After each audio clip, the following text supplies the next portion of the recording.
আমাকে ক্ষমা করবেন, এবারে টি-20 বিশ্বকাপ বাংলাদেশই জিতবে। আর শরীফুলের কাছ থেকে তো আমাদের ব্যাটিং শেখা উচিত। ম্যাচ শেষে বাংলাদেশের প্রশংসায় একই বললেন বড় বড় কথা বলা রশিদ খান। বিস্তারিত জানতে ভিডিওটি না টেনে সম্পূর্ণ দেখার অনুরোধ রইল। আফগান অধিনায়ক রাশিদ খান ইদানিং একটু বেশি বলে ফেলেন, যে কোনো দলকে সমীহ করতে ভুলে যান।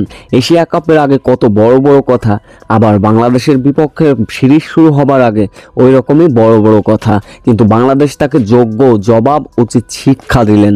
দ্বিতীয় টি-20 তো অবশ্য আগে ব্যাটিং করতে নেমেছিল এদিনও অবশ্য আফগানিস্তান, যেখানে আফগানদের দেওয়া 148 রানের লক্ষ্য।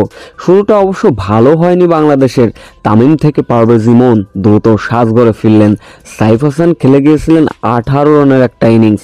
অধিনায়ক জাকির আলী এদিন অবশ্য একটা টুকটাক ইনিংস খেললেন শামীম হোসেন পাটোয়ারিকে নিয়ে, যার ফলে এরপরে যখন এই দুই ব্যাটার ফিরে গেলেন ম্যাচটি চলে গেল শেষ মুহূর্তের নাটকীয়তায়। তখন এদিন অবশ্য ব্যাটিং করছিলেন নুরুল হাসান সোহান।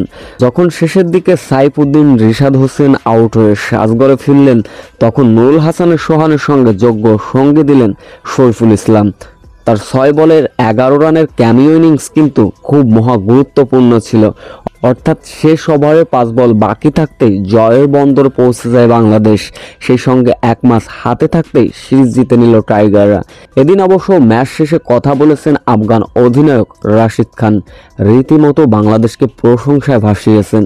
তিনি বলেন, বাংলাদেশ টি-20তে অনেক শক্তিশালী দল।